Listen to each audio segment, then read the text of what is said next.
It was supposed to be just another normal day, but everything changed that morning. My name is Thomas Miller. I'm 47 years old, a history teacher at a private school in Oregon, and for the last 22 years I've been married to Emily. We've had a good life, nothing too extraordinary, but comfortable. We had our routines, our shared meals, and those simple moments that came to define what we thought was our happy little life. There was nothing grand about our marriage, but there was a deep sense of trust. Or so I thought. On that particular morning, I found myself coming home early. A canceled lecture had freed up my day, and I figured I'd surprise Emily by getting home before she did. She was always busy, always rushing out the door to handle work-related things, but that morning was different. I didn't think much of it at first, just the usual excitement of being home a little earlier than expected. I stepped off the elevator and immediately felt the strange shift in the air. As I approached our apartment door, I saw something that stopped me dead in my tracks. There, right in front of the elevator, stood Emily. She was kissing a man. It wasn't a quick peck or a friendly hug. It was an in**mate, passionate kiss, the kind of kiss that communicated 1,000 unspoken things. Their faces were so close that I could almost feel the heat between them. It wasn't some accidental brush of lips either, it was a kiss that lingered, that had meaning. I froze. My heart sank, and for a split second I felt like the floor had fallen out from under me. I wasn't sure whether I should approach, yell, or turn and walk away. But in that moment, Emily pulled away from the man, a small smile playing on her lips as if nothing was wrong. Her eyes locked onto mine before I could react. There was no shock, no panic in her face. She didn't jump back in guilt or immediately start apologizing. Instead, she simply gave me a polite, almost casual look. It was as if she hadn't just kissed another man standing right in front of her husband. She was unfazed. "Oh, Thomas," she said, as though we were talking about a new painting on the wall or an interesting article in the newspaper. "This is Greg, my boss. We just finished a big project together and we're celebrating. It's nothing really. Just a friendly kiss, that's all. No need to get worked up." Her voice was steady, calm, and completely devoid of the shame or hesitation I thought I would hear. The words sounded absurd, but the confidence in her tone was unnerving. It was as if she was asking me to believe her, expecting me to just accept her explanation and move on. Greg, her boss, he was someone I knew only in passing, a distant face from the few times we had run into each other at events or gatherings. I never thought twice about him. He seemed harmless enough, just another person in Emily's life. But in that moment, I couldn't shake the feeling that everything I had known about her, about us, had been shattered. I stood there, my mouth slightly open, as my mind tried to piece together what had just happened. I wanted to scream. I wanted to demand answers. But Emily didn't give me the chance. Her calm demeanor disarmed me. There was no apology in her eyes, no signs of guilt or shame. There was only that same smile, the same confidence. She wasn't even trying to hide it. Greg stepped forward and shook my hand, offering a brief, polite smile. It was all so rehearsed. I forced myself to nod, muttering something like, "Nice to meet you," before turning and walking back down the hallway, away from them. I didn't know what else to say. I couldn't make sense of it. How could she be so nonchalant about something that had just ripped through the very foundation of our marriage? The walk back to the elevator felt like it took forever. My mind was racing, my heart hammering in my chest. The elevator doors opened and I stepped inside, pressing the button to the ground floor. I didn't want to make a scene. I didn't want to give her the satisfaction of seeing me crumble. But I could feel the tears welling up inside me. It wasn't just the kiss that tore me apart, it was the way she had brushed it off. She had made it sound like it was nothing, like it was all so trivial. That was the moment everything changed. What had once been a steady, predictable life now felt like a lie. I had no idea who Emily was anymore or who I had been living with all these years. The woman I had built a life with, the woman I trusted, was standing in front of me, kissing another man and treating it like it was no big deal. No hesitation. No remorse. I didn't confront her then. I walked away quietly, numb, trying to process everything. I couldn't bring myself to talk to her in that moment. I didn't even know what I would say. I was overwhelmed with the realization that the trust one had placed in her was gone. That kiss wasn't an isolated incident, and I knew, deep down, that something had been building up for a long time. For the next few days, I kept my distance. I didn't ask questions. I didn't bring it up. Emily tried to act like everything was normal. She smiled at me, made small talk, and went about her usual routine. But the tension was palpable. I could see the cracks forming, even if she didn't acknowledge them. It didn't take long before I started mentally rewinding the last few months, looking for signs I had missed. Little things. The way her phone had become her constant companion, always in her hand, always face down when I came near. The sudden password change on her laptop, the one she'd never felt the need for before. The way she started spending more time at work, even on weekends. There were so many little details I had overlooked, each one more disturbing than the last. One evening, while uploading family photos to our shared cloud account, I noticed something strange. There was a folder labeled Summer. It hadn't been there before, and when I opened it, I saw that a backup of deleted messages had been restored. My heart sank as I scrolled through the messages. They weren't just work-related texts. They were int asterisk mate, flirtatious, and direct. Confessions. Plans. They had been deleted, yes, but the backup had left them behind, preserved in their full, painful detail. Emily had been in contact with Greg long before that kiss by the elevator. They had been talking, flirting, planning meetings, and making excuses for their late-night rendezvous. I didn't confront her that night either. I needed to be sure. I needed to gather more proof. I couldn't afford to make any decisions based on emotions. I wasn't going to be blindsided again. I would take my time and collect every piece of evidence I could find. It wasn't just about the affair anymore. It was about understanding how deep this betrayal really went. The next few days were filled with a quiet, simmering anger. I wasn't ready to make a scene, but I wasn't going to ignore it either. I couldn't pretend I hadn't seen what I saw. I couldn't erase the words, the pictures, the facts that were now sitting in front of me, taunting me. Everything I thought I knew about Emily, about our life together, had been turned upside down. The only thing I knew for certain was that I had to figure out the truth. And once I had it, nothing would be the same again. The days following that morning felt surreal. I kept telling myself that I would confront Emily, that I would ask her outright what had been going on. But every time I opened my mouth, the words wouldn't come. Instead, I replayed that moment by the elevator over and over in my mind. I couldn't escape it. Her calmness, the kiss, her dismissal of it all. What made it worse was that she didn't seem the least bit affected by what had happened. She acted like it was no big deal. She was all smiles when we spoke, as if the betrayal wasn't hanging between us, suffocating the space we used to share. I wanted to scream at her, to demand the truth, but I held back. There was something about the way she carried herself that made me question everything I thought I knew about our relationship. That morning by the elevator, when I saw them kissing, I felt like I had stepped into a parallel universe, one where the rules had changed overnight.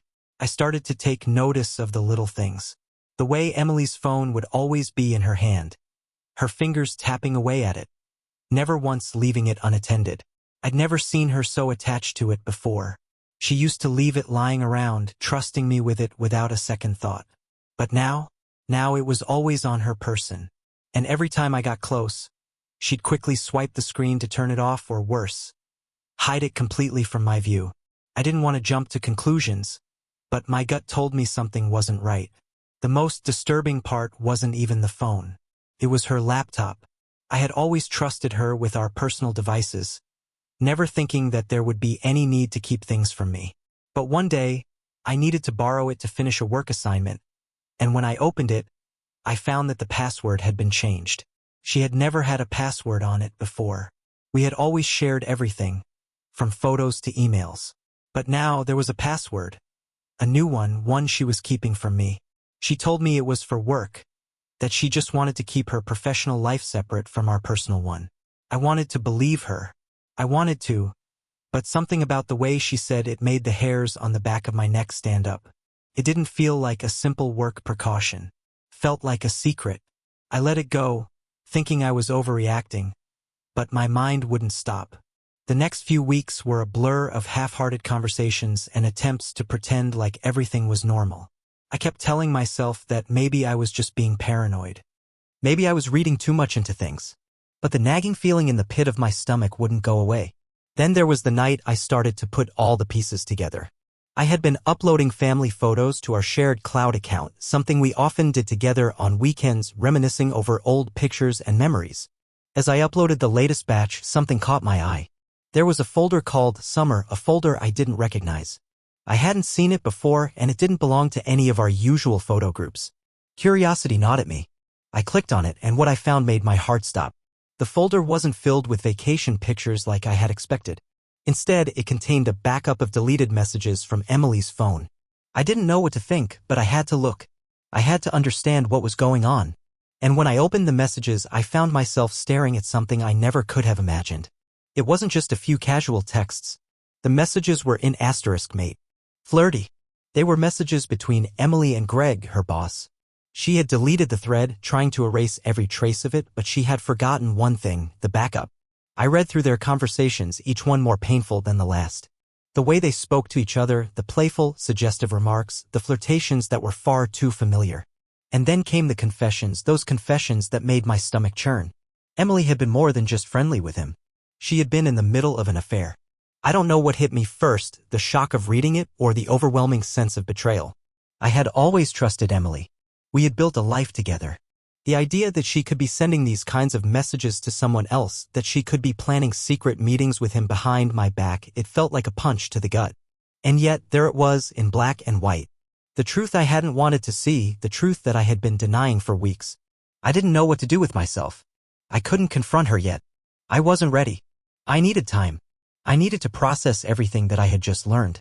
The last thing I wanted was to act out of anger or impulse. I wanted to have all the facts before I confronted her. I wanted to be sure. I had always prided myself on being calm, rational, in control. But now I didn't feel in control of anything. That night I stayed up late, staring at the screen. The words blurred in front of me as I replayed the messages over and over again. How had I missed this? How had I been so blind to the signs? I kept thinking back to those little moments, the way Emily had changed in the past few months. Her phone always in her hand. The late nights at work. The sudden password changes. It had all been there, right in front of me, but I had ignored it. I had refused to believe the worst. The worst was now undeniable. I didn't tell Emily what I had found. Not yet. I wanted to gather more proof. I didn't want to make any accusations without being certain. I had been with Emily for over 2 decades. I didn't want to lose everything over a hunch or an assumption. But deep down, I knew the truth. I knew what I had read. And I couldn't unsee it. The next few days were a blur. I didn't know how to act around Emily. I didn't want to look at her. I didn't want to talk to her. But at the same time, I couldn't leave. I couldn't make a rash decision. I had to plan this out. I had to think about what came next. I started looking through our shared finances, checking the accounts, making sure everything was still as it should be. If Emily had been hiding things from me, I needed to know the full extent of it. I didn't want to confront her with half of the story. I wanted to have all the facts in hand. That's when I noticed a few strange charges on our credit card statement. Charges for restaurants I didn't recognize. Restaurants that didn't seem like places Emily would go to with her friends. It wasn't just one charge, it was a pattern. Late-night dinners, expensive meals, charges for things we had never discussed. My stomach dropped as I saw the numbers add up. It wasn't just the kiss by the elevator. It wasn't just the messages. Emily had been spending money on something or someone that I wasn't a part of. I knew I had to act fast. I couldn't keep living in this limbo, pretending like everything was fine when it clearly wasn't. But I didn't want to make a scene. I didn't want to escalate things without knowing the full story. I had always been the kind of person who approached problems logically, who thought things through before acting. But now logic was failing me. The truth was right in front of me, and no matter how hard I tried to deny it, there was no escaping it. The life I had built, the trust one had given, was crumbling around me, and I didn't know how to stop it. The next time I saw Emily, I had already made up my mind. I couldn't keep living like this, pretending like nothing had changed. Something had to give, and I needed her to understand that. She wasn't going to get away with this, not without facing the consequences of her actions.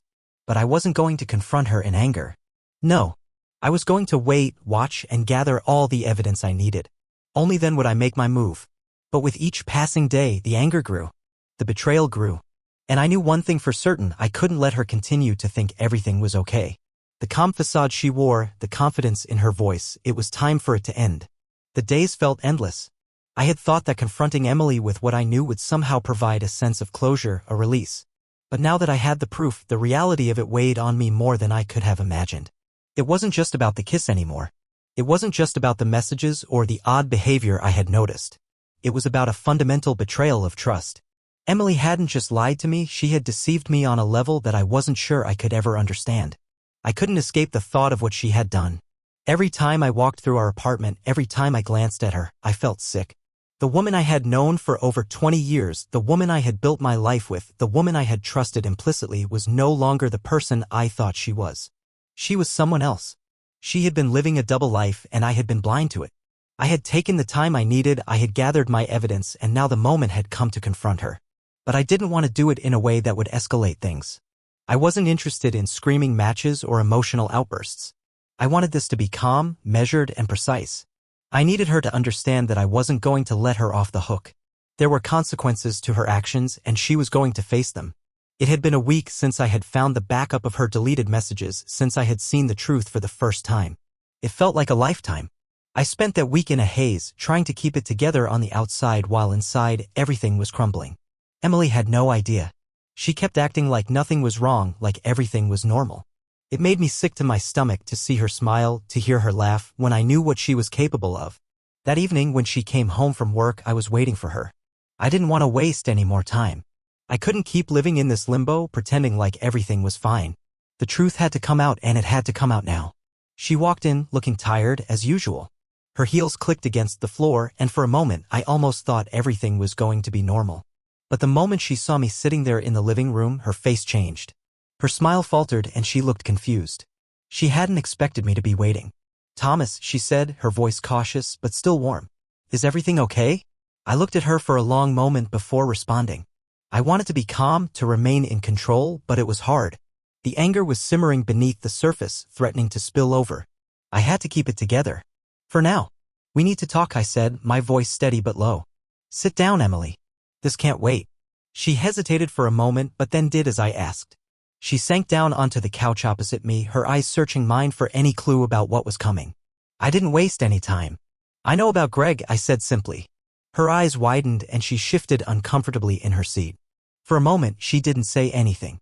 But I could see the flicker of panic in her eyes, the guilt that she tried to hide. I had caught her. She knew it. And now she was going to have to face the consequences. "What are you talking about?" she asked, her voice a little too high-pitched to sound convincing. "What do you mean, you know about Greg?" I didn't respond right away. Instead, I reached over to the coffee table where I had placed a folder, just one folder.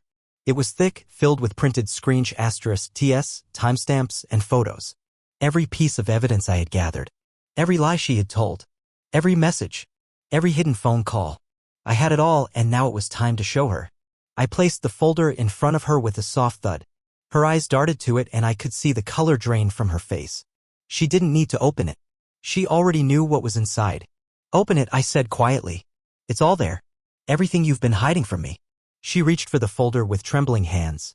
She opened it slowly, as if hoping that maybe the contents wouldn't be as damning as she feared. But there was no escaping the truth. I watched as she flipped through the pages, her breath catching in her throat as she saw the messages, flirtatious and in asterisk-made exchanges between her and Greg. The dates and times were all there, each one a stark reminder of her betrayal. There were even photographs of the two of them together, laughing, embracing, images that painted a picture I never wanted to see. When she finished looking, she sat back, her face pale, her hands shaking. I knew that at this moment, the reality of what she had done was finally sinking in. She couldn't hide anymore. The facade she had been maintaining was gone. "Thomas, I didn't mean for it to happen this way," she said, her voice breaking. "It wasn't like that. You have to believe me." I stared at her, trying to control the fury that was rising within me. She was still trying to explain herself, still trying to minimize the gravity of what she had done. It was almost as if she didn't understand the full weight of her actions, the damage they had caused. "It is like that, Emily," I said, my voice growing firmer. "You didn't just kiss him by the elevator. You didn't just send a few flirty messages. You had an affair. You've been living a lie. And now you're going to have to deal with the consequences." She shook her head, tears streaming down her face. "I'm so sorry, Thomas. I never wanted to hurt you. I didn't mean for it to get this far. Please, I never thought you'd find out." I let her continue, but I wasn't listening. I had heard enough excuses. Enough apologies. None of it mattered anymore. The trust was gone. The years we had spent together, the life we had built, meant nothing now. All of it had been destroyed in an instant. "You don't get to apologize anymore," I said, my voice cold. "This isn't about regret. This is about what you did. You've destroyed everything we had." She sobbed, clutching her chest, her words falling over one another as she begged me to forgive her. But it was too late. I couldn't forget what I had seen, what I had read. I couldn't unsee the truth. Please, Thomas, she said through her tears. I love you. I never meant to hurt you. I was confused. I thought you didn't love me anymore. I thought we were drifting apart and Greg was there for me. I didn't know how to stop it. Please, don't leave me. I sat there, my heart heavy, my emotions tangled. I had spent years trusting her, loving her, and now she was asking me to just forget everything and go back to the way it was. But I knew that was impossible. I couldn't unsee what I had seen. I couldn't pretend that everything was okay. Not after everything she had done. I'm done, Emily, I said, standing up. I'm done with the lies. I'm done with the manipulation. And I'm done with you. She reached out to me, but I stepped back, my body tense, my mind made up. There was no going back from this. It wasn't just about the affair anymore. It was about the years of deceit, the years of pretending that everything was fine when she had been hiding this from me. I'm leaving, I said, my voice steady. And when I do, I'm never coming back. I walked away from her then, my heart breaking with every step I took. This was the end. The life I thought I had built was over. But in the silence of the apartment, I realized something. I wasn't just losing her, I was losing the lie. And as much as it hurt, I knew that in the long run, it was the only thing I could ever really gain back. The next morning was one of the hardest of my life. Emily's sobs echoed in my ears as I made my decision. I knew the path I had to take, even if my heart was still heavy with the aftermath of everything that had unfolded the night before. There was no going back now. The trust was broken beyond repair, and I couldn't stand to look at her any longer. The facade of a happy marriage had crumbled in an instant, and the reality of the situation was sinking in. I didn't sleep that night. I couldn't. My mind was racing, running through every moment of the last few weeks. The kiss by the elevator, the secretive behavior, the way she had acted like everything was normal. How could she live with herself after everything she'd done? And more importantly, how could I continue living with her in this house, pretending that nothing had changed? But I had to leave. I knew I couldn't stay in this place any longer. I needed space to think, to process everything that had happened, and to figure out what came next. I couldn't trust Emily anymore. I couldn't trust her with my emotions, with my life, with my future. I had to take control of my own story again. That morning, I packed my things quietly, methodically. I didn't want to make a scene. I didn't want to drag this out any longer than I had to. I had already confronted her. I had given her the chance to explain, to make things right.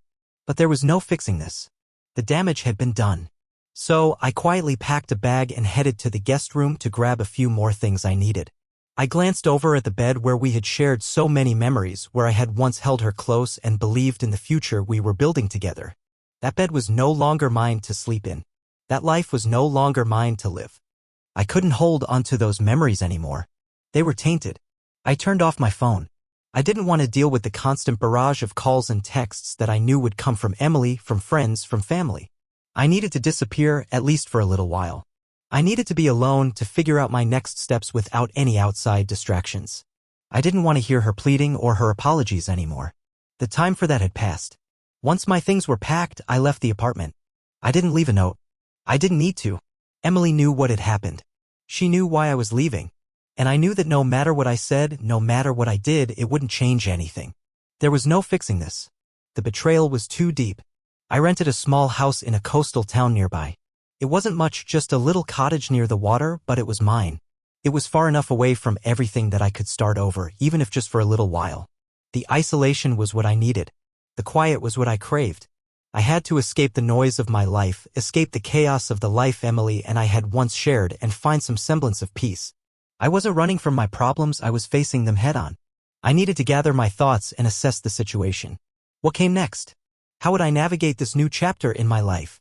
Emily was still in the city, still dealing with the consequences of what she had done, but I couldn't focus on her anymore. She was no longer my concern. I settled into the small house and immediately set to work. I contacted our shared financial advisor, made sure our bank accounts were secure, and set up alerts on all our joint accounts. I didn't want any surprises. I didn't want Emily making moves behind my back, trying to take control of anything. If she was going to try to manipulate me again, she wouldn't succeed. I wasn't going to give her that power. I knew Emily would eventually realize that I was gone. She would panic, try to figure out where I had gone, why I had left. She would try to reach out, try to pull me back into her world. But I wasn't going to fall for it. I wasn't going to let her manipulate me again. Over the next few days, I gathered evidence, more evidence. I wasn't going to confront Emily without knowing every detail, every fact. I had to be sure of everything. I wasn't going to let her spin the story to make herself look like the victim. She had made her choices, and now it was time for me to make mine. The more I dug, the more I realized how deep the lies had gone. She hadn't just betrayed me emotionally, she had been hiding things from me for months, maybe even years. I had been blind to it, but now I could see everything clearly. The financial transactions, the secret meetings, the lies she had told to cover up her affair with Greg. It wasn't just one mistake. It was a pattern. She had been living a double life, and I had been too trusting, too naive to see it. But now I knew. I knew everything. I wasn't angry anymore. Not in the way I had been the night I confronted her. I had accepted that this was who Emily had chosen to be. She had made her decision, and now I had to make mine. I wasn't going to let her drag me back into her world of deceit. I wasn't going to let her control me any longer.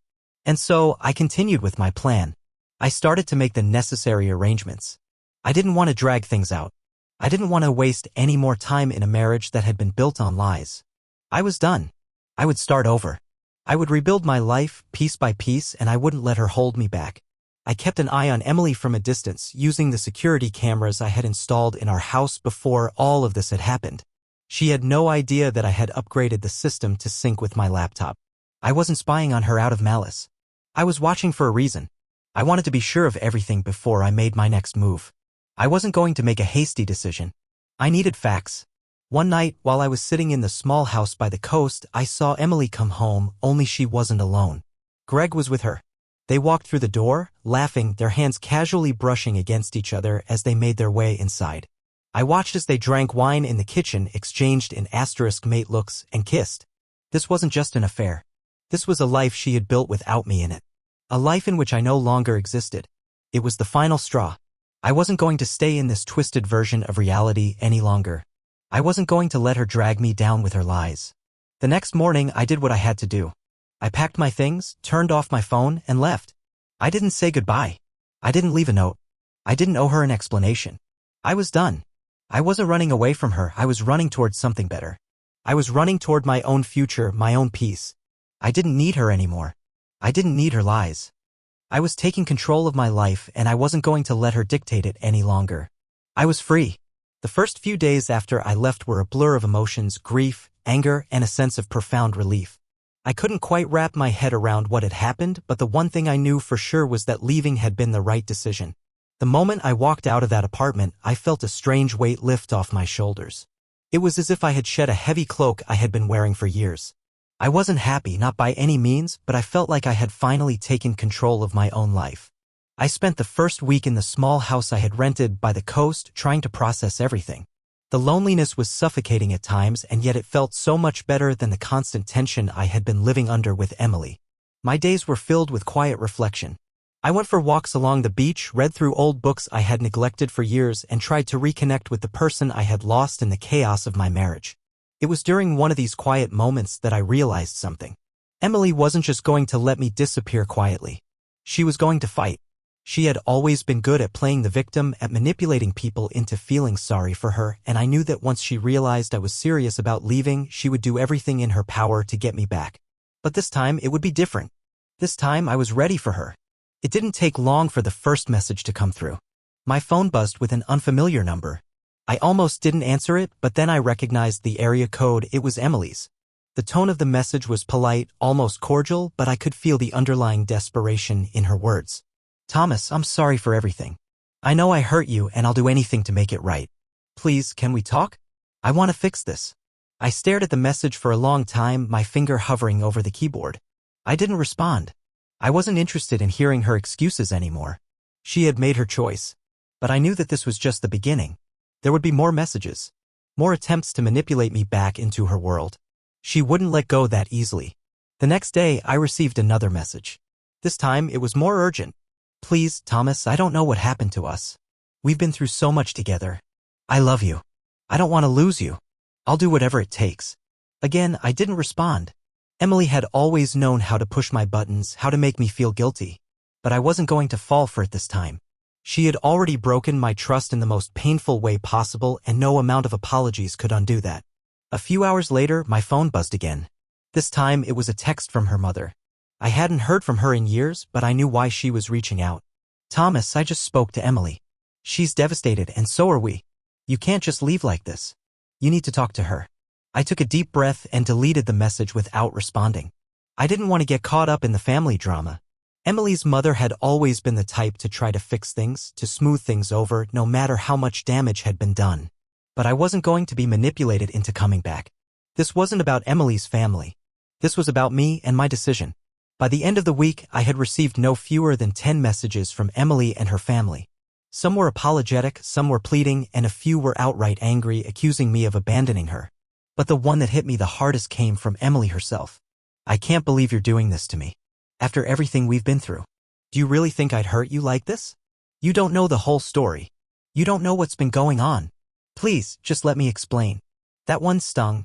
It felt like a final attempt to make me doubt my decision. But I was resolute. There was nothing left for me in that relationship. There was nothing left to fix. I spent the next few days thinking about my next move. Emily wasn't going to stop until she had me back, but I wasn't going to give in. I had to prepare for what was coming next. I had to make sure that when I finally cut ties with her for good, there was no turning back. It was time to gather everything I had learned over the past few months. I had kept a detailed record of everything, every message, every piece of evidence that proved Emily's betrayal. And I wasn't going to let her manipulate me again. I was going to show everyone what had really been happening from the very beginning. I spent the next 2 days compiling everything I had, a dossier of evidence that would leave no room for doubt. The messages, the photos, the financial records. Everything. I even included the *TS from the security cameras in our house, the ones that showed Emily and Greg together, laughing, drinking wine, kissing. It was all there, laid out in black and white. I wasn't going to let her hide from the truth anymore. Once the dossier was complete, I called our son and daughter. I hadn't spoken to them since I left, but I knew it was time. They deserved to know the truth. They deserved to see the reality of what their mother had done. I didn't sugarcoat it. I didn't soften the blow. I told them everything. The affair, the lies, the betrayal. I let them see the evidence I had gathered. I didn't want to drag them into the mess, but I knew that they needed to hear it from me, not from Emily's carefully crafted version of the story. It was hard to read their reactions. Both of them were shocked. Both of them were angry. But in the end, they understood. Our son sent me a message later that night. A simple but powerful message. I get it, Dad. I'm sorry you had to go through that. My daughter, who had always been closer to Emily, was quieter. She didn't respond to my messages immediately, but when she did, she wrote, "It all makes sense now. I didn't understand why you left, but now I do. I'm sorry, Dad. I didn't respond right away. I knew they needed time to process everything, but it felt like a weight had been lifted. They knew the truth now. There were no more secrets between us. I wasn't going to let Emily manipulate them the way she had tried to manipulate me. I knew Emily would eventually reach out to them, try to paint herself as the victim, try to make me look like the bad guy. She would spin the story in her favor, just like she always had. But it didn't matter. I had the truth on my side, and no matter what she said, no matter how she tried to manipulate the situation, I was done. 2 days later, Emily called me again. This time, there was a different tone in her voice. There was no pleading, no apologies. There was only anger. "You think you're the victim, don't you?" she said, her voice sharp. "You think you can just walk away from everything we've built, everything we've been through. You think you can destroy everything and walk away like it was nothing." I didn't respond immediately. I just let her rant. She was angry, but I wasn't going to let her provoke me. I had seen this before. Emily trying to turn the tables, trying to make me feel guilty for something she had done. "I'm not going to play this game anymore, Emily," I said, my voice calm. "I'm done. I've seen the truth, and I'm not coming back. You can try to manipulate me all you want, but it's over." There was a long silence on the other end of the line. Then, she spoke, her voice cold and filled with venom. "You'll regret this," she said before hanging up. I didn't regret it. Not for a second. Emily had made her choices, and now I was making mine.